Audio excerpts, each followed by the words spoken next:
अस्सलामुअलैकुम मेरे प्यारे दोस्तों। आप देख रहे हैं जन्नत का सफ़र चैनल।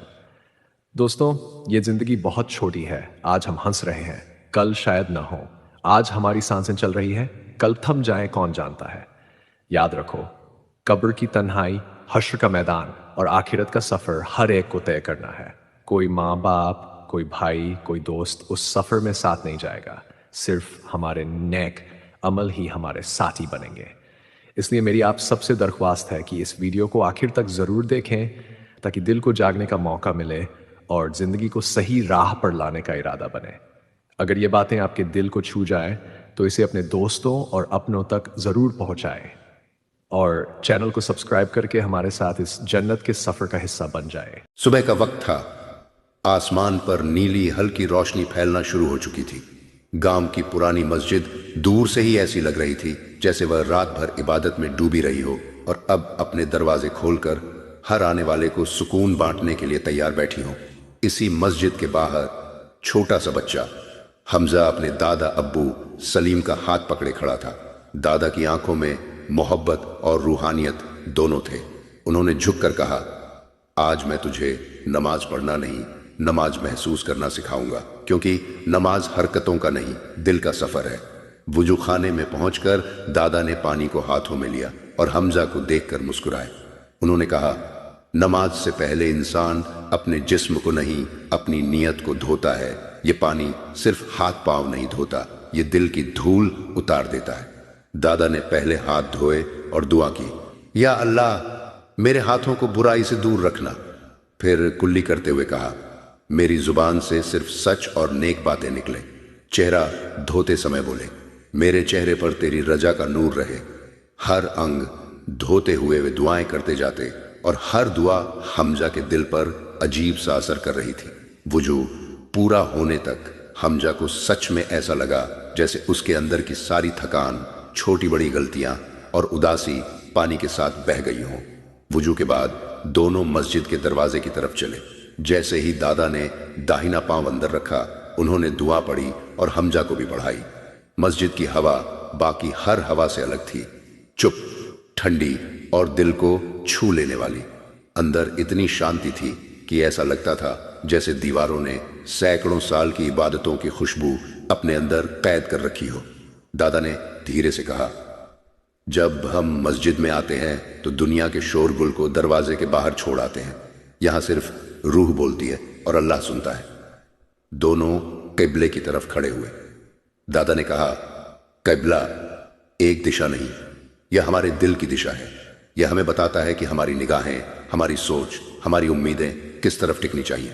हमजा ने अपनी छोटी छोटी एड़ियां सीधी की और सीना सीधा किया।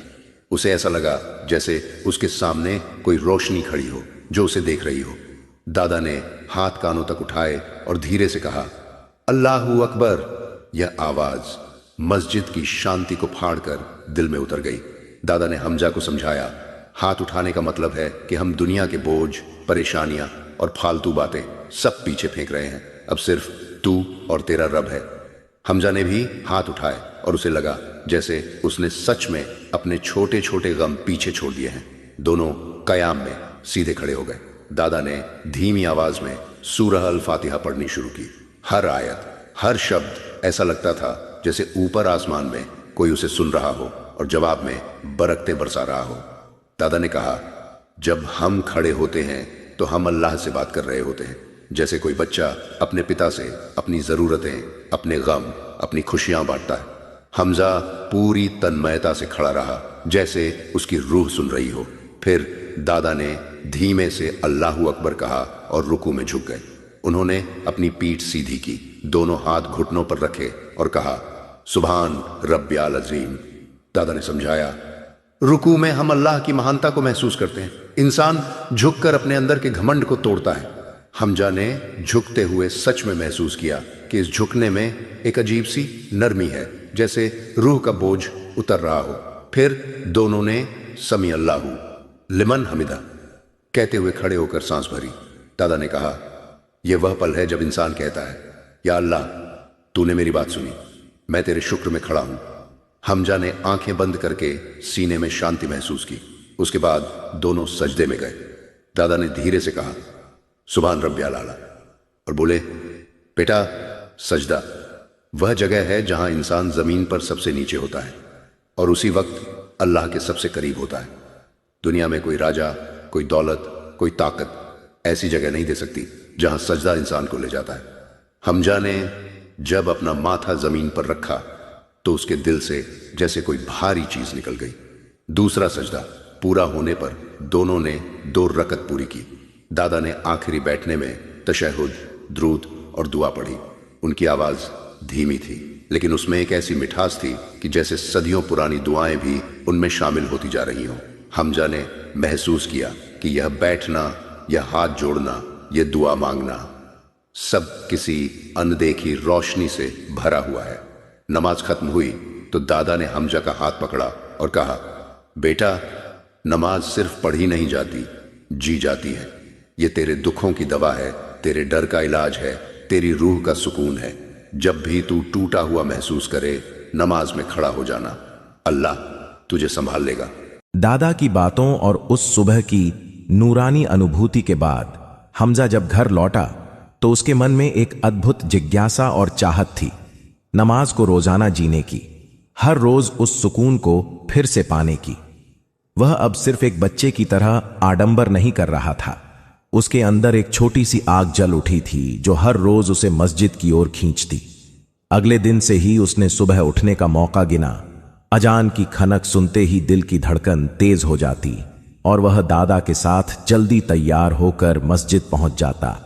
दादा उसे बार बार कहते, नमाज को जल्दी में रखना नहीं चाहिए, हर रकत को ध्यान से पढ़ो, हर लफ्ज को समझो। और हमजा सचमुच ध्यान से सुनता, दादा की जुबान से निकले हर शब्द को अपने अंदर जमा कर लेता, क्योंकि अब हर शब्द उसके लिए सिर्फ शब्द नहीं रहे बल्कि उसकी रूह की भाषा बन गए थे। समझाने का तरीका दादा का अलग था। वे नियमों की किताबें खोलकर नहीं समझाते थे बल्कि जिंदगी की छोटी छोटी घटनाओं से जोड़कर बताते थे। वे कहते, जब तुम वुजू करते हो तो सोचो कि तुम अपने अंदर की हर छोटी छोटी परेशानियों को पानी के साथ बहा रहे हो। जब तुम कयाम में खड़े हो सोचो कि तुम अपने मालिक से बातचीत कर रहे हो, जैसे किसी प्यारे के सामने अपनी दोस्ताना बातें कहते हो। रुकू में झुकते हुए सोचो कि तुम्हारी घमंड की परतें छितर गईं। सजदे में सिर जमीन पर रखते हुए महसूस करो कि तुम सबसे ज्यादा नजदीक उस रब के हो जो सबसे नजदीक है। इस तरह दादा ने नमाज को सिर्फ फरमान बताने की बजाय रोजमर्रा की जिंदगी से जोड़कर समझाया और हर उदाहरण हमजा के दिल में गहराता गया। दिन प्रतिदिन हमजा की नीयत गहरी होती गई। वह अब केवल नकल करके नाम पढ़ता नहीं था, उसकी आवाज में ईमान की चमक आ गई थी। कभी कभी वह मस्जिद के कोने में बैठकर दादा से पूछता, दादा क्या अल्लाह सुनते ही हैं? दादा मुस्कुराकर कहते, हां बेटा, पर सुनना और असर करना अलग बात है। कभी कभी अल्लाह हमें वह चीज सुनकर वही देते हैं जो हमारे भले के लिए जरूरी है, भले हमें वो तुरंत समझ ना आए। ये बात हमजा के लिए दिमागी समझ से कहीं ज्यादा दिल की गहराई बन गई। अब वह दुआ के हर शब्द में सब्र और उम्मीद दोनों ढूंढने लगा। समय के साथ हमजा ने नमाज की कुछ छोटी छोटी बातें भी सीखीं जो बड़े बुजुर्ग अक्सर अनजाने में कर देते हैं, जैसे नमाज में दिमाग भटकने पर धीरे से वापस लाना, आंखों को बंद करके हर शब्द की तफसील पर ध्यान देना और दिल से तस्बीह, तहसीन और दुआ करना। दादा ने उसे सिखाया कि अगर पढ़ते समय कोई दुनिया की फिक्र आती है तो उसे एक छोटे कागज पर लिख लो और नमाज के बाद अल्लाह से कहकर उसके हल के लिए कोशिश करो, पर नमाज के वक्त दिल को बांध कर रखो ताकि यह पल अल्लाह का एहसान बनकर रह जाए। हमजा ने धीरे धीरे यह कला सीख ली कि किस तरह अपनी नजर को किबला पर टिकाकर रखना है, किस तरह जुबान की गति और दिल की तवज्जो में मेल बैठाना है ताकि हर रकत का असर और भी गहरा हो। नमाज ने हमजा की जिंदगी के कई पहलुओं को बदलना शुरू कर दिया। स्कूल में वह पहले जैसा चंचल लड़का था, पर अब वह कम शोर करने लगा, ज्यादा ध्यान देने लगा और दूसरों का भी ख्याल रखने लगा। घर पर उसकी मां ने भी देखा कि वह खाने से पहले और दूसरे कामों से पहले नमाज का समय नहीं भूलता। दादा ने उससे कहा, देख बेटा, नमाज सिर्फ एक फर्ज नहीं, यह तेरी आत्मा को सलीम रखने का जरिया है। जब तू रोज खड़ा होता है तू अपने रब के साथ उसकी खुशी और उसकी उम्मीदों का हिसाब करता है। इस तरीके से नमाज हमजा के लिए एक नियम बनने के साथ साथ एक आरामदायक आदत और आत्मनिगरानी का जरिया बन गया। एक दिन गांव में एक 12 साल का साथी उस पर हंसा कि वह इतनी आध्यात्मिक बातें क्यों करता है, इतना सुकून तो किसी खेल में है। उसने कहा। हमजा ने पहले झिझक महसूस की, पर फिर दादा की सिखाई बात याद आई। नमाज को दिखाने की जरूरत नहीं, जीने की जरूरत है। उसने मुस्कुराकर कहा, शायद तुम्हें भी वह सुकून चाहिए। धीरे धीरे उसका साथी भी दादा की बातों और हमजा की शांति से प्रभावित हुआ और पूछने लगा कि अच्छा महसूस करने का रहस्य क्या है। हमजा ने निडरता से बताया, बस दिल को सच्चे इरादे के साथ देना और हर लफ्ज में मतलब ढूंढना। यह तरीका दोस्तों के बीच भी फैलने लगा। कई बच्चे मस्जिद में आने लगे और दादा को देखकर गांव के कई लोग भी नमाज में नए तरीके से जुड़ने लगे। दादा ने हमजा को नमाज के साथ जुड़ी दुआओं का महत्व भी समझाया। कब कौन सी दुआ दिल से निकले तो बेहतर असर दे सकती है, कैसे अल्लाह से रोजमर्रा की चीजों के लिए मशवरा लिया जा सकता है और कैसे नमाज के बाद की मौन में बैठकर दिल की सच्ची ख्वाहिशों को अल्लाह के हवाले करना है। उन्होंने बताया कि नमाज के बाद की कुछ खामोश घड़ियां ऐसी होती हैं जहां इंसान का दिल असलियत में अल्लाह से जुड़ जाता है। हमजा ने यह भी महसूस किया कि जब वह दूसरों के लिए दुआ करता है, मां के लिए, दादा के लिए, अपने दोस्तों के लिए, तो उसके अंदर का सुकून 2 गुना हो जाता है। यह उसे बेचैनियों और अकेलेपन से लड़ने की ताकत दे गया। समय के साथ हमजा ने खुद को जब मुश्किल हालात में पाया। एक बार स्कूल की एक परीक्षा में वह असफल हुआ और अपने आप को कमतर समझने लगा। वह उदास और चुप सा हो गया। दादा ने उसे अपने पास बिठाया और कहा, नमाज में जो चीज सबसे जरूरी है वह है इरादा और सब्र। ईमान का मतलब यह नहीं कि कुछ न बिगड़ेगा, बल्कि यह है कि जब कुछ बिगड़े तो अल्लाह के पास लौटना। दादा ने उसे नमाज की कुछ खास दुआएं बताईं और कहा कि हर रात सोने से पहले अल्लाह से अपने हालात में सुधार की दुआ करना, पर साथ ही मेहनत करना भी जरूरी है। हमजा ने फिर से निश्चय किया, नमाज के साथ मेहनत भी करेगा। धीरे धीरे उसके अंकों में सुधार आया और उसने जाना कि नमाज ने उसे सिर्फ सुकून ही नहीं दिया, बल्कि उसे फिर से खड़े होने की हिम्मत भी दी। जैसे जैसे वो बड़ा हुआ, उसकी समझ में नमाज के और भी नए आयाम खुलते गए। वक़्त की पाबंदी, इखलास, खाली नीयत और दूसरों के साथ एहसान। उसने महसूस किया कि जब वह नमाज नहीं छोड़ता तो उसकी जबान से निकले शब्दों में मिठास और व्यवहार में सौम्यता आती है। गांव के बुजुर्गों ने कहा कि नमाज इंसान के अंदर शिष्टाचार और सहनशीलता भरती है, और हमजा ने भी महसूस किया कि अब वह पहले से कम चिड़चिड़ा होता है, बातों को जल्दी नहीं करने देता और लोगों के साथ सहानुभूति दिखाता है। एक दिन दादा ने उसे बताया कि नमाज का एक उद्देश्य यह भी है कि इंसान अपने और अपने समाज के बीच सही तालमेल बनाए। जब हर कोई नमाज पढ़ता है तो उसके दिलों में एक समानता और भाईचारा पैदा होता है। इस सोच ने हमजा को समाज के प्रति जिम्मेदार बनाया। वह अब केवल अपनी इबादत तक सीमित नहीं रहा, वह गांव के बुजुर्गों का ध्यान रखता, जरूरतमंदों की मदद करता और बच्चों को भी नमाज की अहमियत बताने लगा। दादा को यह देखकर बहुत खुशी होती। उनकी सिखाई चीजें एक पीढ़ी से दूसरी पीढ़ी तक जा रही थीं। वक़्त गुजरता गया और हमजा का रिश्ता नमाज से और गहरा होता गया। अब वह सुबह की ठंडी हवा में उस पहली बार की तरह महसूस करता, वो सुकून, वो हरकतें, वो दुआएं। पर अब वह समझ चुका था कि नमाज हर रोज एक नई ताजगी लाती है।